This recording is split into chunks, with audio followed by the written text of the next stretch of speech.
Microsoft এক্সেলের নতুন আরেকটি ক্লাসে স্বাগত জানাচ্ছি। আমি শেখ জাকির আহমদ।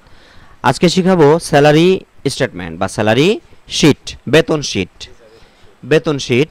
তো বেতন শিট করার জন্য আমরা এই ধরনের একটি ফরম্যাট করেছি। এটা যদি আমরা একটু প্রিন্ট প্রিভিউ দেখতে চাই, আমরা জানি প্রিন্ট প্রিভিউ শর্টকাট কমন হচ্ছে Ctrl+F2। তাহলে পুরো একটা পেজের মধ্যে আমরা এভাবে করে আমরা স্যালারি শিটটা সাজিয়েছি। আমরা 25 জন কর্মচারী নিয়ে 25 জন শ্রমিক নিয়ে আমরা একটি স্যালারি শিট তৈরি করেছি। তো এখানে আমরা যেটা তৈরি করা আছে, অলরেডি ফরম্যাটটা বানানো আছে, জাস্ট হচ্ছে আমরা যদি এই যে বেসিক বেতন এমডি বেসিক বেতন হচ্ছে 2 লক্ষ টাকা, আমরা যদি এখানে তাকে 35,000 টাকা বেতন দেই, তাহলে আমরা দেখি এখানে কি কি পরিবর্তন হচ্ছে। এদিকে আমরা একটু তাকালে দেখতে পারবো আমরা কিন্তু সব কিছু পরিবর্তন হয়ে গেল, যে টোটালে পরিবর্তন হয়ে গেল, হ্যাঁ, তারপর মেডিকেল টেডিকেল এখানে যা যা কিছু আছে সব কিছু কিন্তু পরিবর্তন হয়ে গেল। তার মানে আমরা যখন কোনো একটা স্যালারিকে আমরা পরিবর্ধন করব, আমরা 10,000 টাকা স্যালারি করে দিলাম, আমরা সাথে সাথে দেখব যে এখানে 10,000 টাকা হয়ে গেছে। আবার যদি এখানে আমরা দেখি যে ওয়ার্কিং ডে মানে 26 দিন, কোম্পানিতে তাকে 26 দিন আসতে হয়, কিন্তু সে অ্যাটেন্ড করেছে হচ্ছে 20 দিন। এখন এই যে 35,000 টাকা স্যালারি হওয়া সত্ত্বেও তার স্যালারি কিন্তু মাত্র টোটাল সব কিছু বাদ দিয়ে কেটে কুটে 14,000 টাকা আসছে। তো এখন এখানে যদি 20 দিনের জায়গায় সে 25 দিন অ্যাটেন্ড করেছে, তাহলে অটোমেটিক কিন্তু এখানে টোটালটা বেড়ে যাবে। অর্থাৎ এখান থেকে কোনো ধরনের চেঞ্জ করার সঙ্গে সঙ্গে অ্যাডভান্স নিয়েছে 20,000, অ্যাডভান্স সে নিয়েছে 5,000, তাহলে অটোমেটিক কিন্তু এখানে প্লাস হয়ে গেল টাকাটা।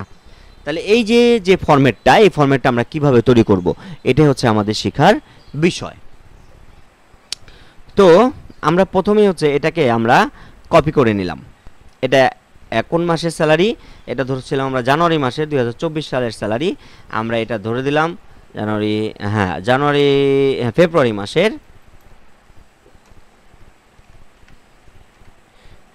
মাসের 2025 সালের স্যালারি। এখন আমরা এটা ফেব্রুয়ারি তো মার্চ মাসের স্যালারি শিট তৈরি করব। তো আমি এটাকে হুবহু কপি করে নিলাম, পুরো জায়গাটা কপি করে আমরা এই জায়গাটাতে পেস্ট করলাম। এই যে এটা কিন্তু আরেকটা পেজে চলে আসছে। জাস্ট আমরা এখানে কি পরিবর্তন করব, আমরা হচ্ছে ফেব্রুয়ারি জায়গায় মার্চ 2025। এইখানে আমরা যে বিষয়গুলো করেছি সেগুলো একটু দেখি। এগুলো হচ্ছে আইডি নাম্বার, সবার আইডি নাম্বার সেমই থাকবে 25 জন। নেম, যার যার নাম আমরা এখানে লিখব। তো নামগুলো আসলে এটা ধরি আমরা এই মাসে মার্চ মাসে এই যে দোলা পরিবর্তন হয়ে গেছে, দোলার জায়গায় কি আসছে,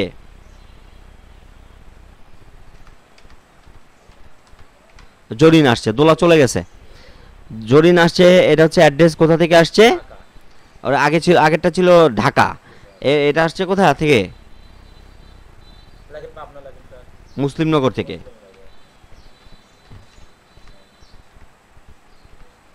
মুসলিমনগর থেকে আসছে, যদিও মুসলিমনগর এটা বড় হয়ে গেল, আমরা শর্ট করে লিখতে চাই এমনগর মানে মুসলিম নগর। তো ওনার পদবি হচ্ছে গার্ড, উনি গার্ডেই আসছে, মানে সিকিউরিটি গার্ড হিসাবে। তো ডেজিগনেশন যার যে পদবি সেটা আমরা এখানে লিখেছি, এবং বেসিক বেতন যার যত ধরা হয়েছিল সেটা আমরা এখানে এন্ট্রি লিখেছি। এরপরে হচ্ছে সবাইকে আমাদের 26 দিন অ্যাটেন্ড করতে হয়। তো আমরা এই প্রতিটা 26 কি লিখেছি? না, আমরা জাস্ট একবার 26 লিখে এটাকে নিচে ধরে ড্রাগ করে আমরা 25 জনকে দিয়ে দিয়েছি 26। এরপরে অ্যাটেন্ডেন্সটা এক একজনের এক এক রকম, কেউ 20 দিন, কেউ 25 দিন, কেউ 30 দিন, 30 দিন না, কেউ হচ্ছে 25 দিন, কেউ হচ্ছে 26 দিন, একদিনও মিস নাই। হ্যাঁ, এটা আমরা টাইপ করব। এরপর হচ্ছে অ্যাবসেন্টটা আমরা কিভাবে বের করব। অ্যাবসেন্ট, এই যে ওয়ার্কিং ডে হচ্ছে 26 কিন্তু অ্যাটেন্ড করছে এত, তাহলে আমরা ওয়ার্কিং ডেটা কিভাবে বের করব, আমরা এটা একটু যদি ডিলিট করে দেই, এটা আমরা একটু নতুন করে বের করতে চাচ্ছি। অ্যাবসেন্টটা আমরা বের করার জন্য সমান working day minus attendance, inter, একদিন অ্যাবসেন্ট করেছে। এবার বাকিটা ডাবল ক্লিক করলে আমাদের অটোমেটিক এখানে চলে আসছে। তাহলে এই যে 3 নম্বর যে ব্যক্তি জামাল, উনি কিন্তু মাত্র 5 দিন এসেছে, 21 দিনই তার অ্যাবসেন্ট রয়েছে, এইবার আমরা পেয়েবল স্যালারি, পিএস মানে পেয়েবল স্যালারি, পেয়েবল স্যালারিটা আমরা যদি বের করতে চাই সূত্রের মাধ্যমে, আমরা এটা কেটে দিয়েছি। পেয়েবল স্যালারি বের করার জন্য আমাদের সূত্র হচ্ছে সমান সমান বেসিক স্যালারি ভাগ 26 ইন্টু অ্যাটেন্ডেন্স। ইন্টার দেওয়ার সঙ্গে সঙ্গে পেয়েবল স্যালারিটা চলে আসবে, ইন্টার। এখন পয়েন্টের পরে অর্থাৎ দশমিকের পরে যদি দুইটা সংখ্যার বেশি থাকে তখন এটা কমাতে হয় কিভাবে? দশমিকের পরে তো দুটো সংখ্যা থাকে, তিনটা আছে এখানে, একটা কমায় দিতে চাই কিভাবে?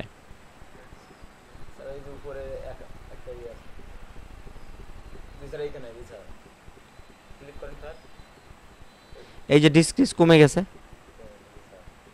এখন আমরা বাকিটা ডাবল ক্লিক করতে পারি বা ড্র্যাগ করতে পারি, অটোমেটিক যার যার পেয়েবল স্যালারি এটা কিন্তু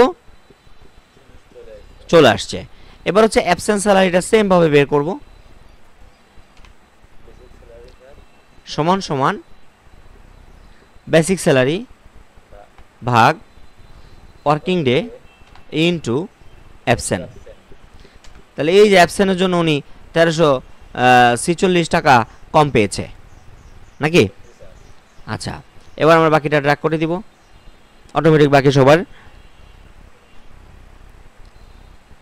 এমডি বেতন আর একটু বেশি হওয়া দরকার। ওকে, তাহলে অ্যাবসেন্ট স্যালারির অ্যাবসেন্টের জন্য কয় টাকা কেটেছে সেটা আমরা একটা ঘরের মধ্যে বের করে রাখলাম। কোনো লোক এখানে যদি অ্যাকাউন্ট সেকশনে এসে জিজ্ঞেস করে যে আমার বেতন এত টাকা কেন অ্যাবসেন্টের জন্য কাটা হলো, তখন তাকে আমরা হিসাবটা বের করে দিতে পারবো। এবার হচ্ছে হাউস রেন্ট। হাউস রেন্ট আমরা বের করেছি 7%। হাউস রেন্ট 7% কোত্থেকে? বেসিকের উপরে, সমান সমান বেসিক ইন্টু 7%, ইন্টার। এই যে অটোমেটিক 4200 টাকা বাড়ি ভাড়া সে পেয়ে গেল। এটা আমরা রাইট সাইডে দিব এবং বাকিটা ড্র্যাগ করব। তো প্রথমটা রাইট সাইডে যদি দেই তাহলে নিচেরগুলোও রাইট সাইডে আসবে। এবার হচ্ছে মোবাইল বিল 6% দিয়েছে, তো এটাও সেমভাবে একই পদ্ধতিতে সমান সমান বেসিক স্যালারি ইন্টু 6%, এন্টার। চলে আসছে 3600 টাকা মোবাইল বিল, বাকিটা ড্র্যাগ করে দিব। এই ইন্স্যুরেন্স আমাদের আর বের করার দরকার নাই, কারণ টিউটোরিয়ালটা বড় হচ্ছে।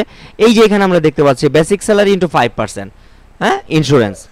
হ্যাঁ হ্যাঁ, এরপর হচ্ছে ট্রান্সপোর্টেশন কস্ট, যাতায়াত ভাড়া দিয়েছে বেসিক স্যালারির 6%, এটাও সেম পদ্ধতি ব্যবহার করেছি। মেডিকেল 7%, এটাও কিন্তু সেম পদ্ধতি ব্যবহার করেছি, বের করেছি, বাকিটা ড্র্যাগ করে দিয়েছি। অ্যাডভান্স হচ্ছে কেউ নিবে কেউ নিবে না, যে নিবে না তাকে 0 দিয়ে দিব, আর যে নিবে তাকে আমরা এভাবে লিখে দিব। হ্যাঁ, লিখতে হবে অ্যাডভান্স কি নিয়েছে না নেয়নি। এবার আমরা টোটাল পেমেন্টটা বের করব, কেটে দিলাম। তো সমান সমান এটা ফার্স্ট ব্র্যাকেট দিয়ে নিলাম আগে, যেগুলো আমরা মানে যেগুলো এই ওয়ার্কাররা পাবে সেগুলো আগে যোগ করি, আর যেগুলো এখান থেকে বিয়োগ হবে সেগুলো আমরা পরে বিয়োগ দিব। তাহলে এখান থেকে টোটালটা বের করার জন্য আমরা কোনটা নিব? এটা নিব। কেন, এটা কি পাবে? অ্যাবসেন্ট থাকবে না, তাহলে এই যে আমরা এটা নিব, পেয়েবল স্যালারিটা নিব। বেসিকটা কেন নিব? মানে তার তো অ্যাবসেন্ট আছে, প্লাস পেয়েবল স্যালারি নিব, তারপর হচ্ছে হাউস রেন্ট নিব, বাড়ি ভাড়া সে পাবে, মোবাইল বিলও পাবে, ইন্স্যুরেন্স পাবে না, ট্রান্সপোর্টেশন কস্ট যাতায়াত ভাড়া পাবে, মেডিকেল পাবে, এই কটা হচ্ছে সে পাবে। তা ব্র্যাকেট ক্লোজ করে দিলাম। এরপর আমরা যেগুলো বিয়োগ হবে সেগুলো মাইনাস করব, মাইনাস দিয়ে একটা ফার্স্ট ব্র্যাকেট দিব, এটা বীজগণিত সূত্রের মতো। এখন আমরা কোনটা কোনটা বিয়োগ যাবে? Insurance plus advance, bracket close. তাহলে এগুলো সব যোগ, এগুলোর সাথে বিয়োগ, এন্টার। তাহলে এই যে 65,292 টাকা এমডি উনি খুলনা মিল্টন, উনি কিন্তু টোটাল 65,292 টাকা নিয়ে যাবে। ডাবল ক্লিক করব, এই তিনটা আসছে, বাকিগুলো আসে নাই, কারণ বাকিগুলো আমরা ড্র্যাগ করে দিব। এই যে পর্যন্ত এগুলোতে তোলা নাই, এই জন্য আসলে আমরা ড্র্যাগ করে দিব। এখন যার অ্যাডভান্স আছে তার অ্যাডভান্স দিব, যার অ্যাডভান্স নাই তাকে 0 দিয়ে দিব।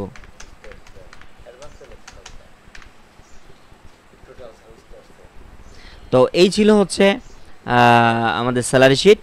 এটা আমরা 2 নম্বর পাতায় করলাম, একটু সেভ দিতে চাই। এখন একটা প্রিন্ট প্রিভিউ দেখি। এটা হচ্ছে আমাদের পেজ নাম্বার 1, অর্থাৎ এটা হচ্ছে ফেব্রুয়ারি মাসের স্যালারি।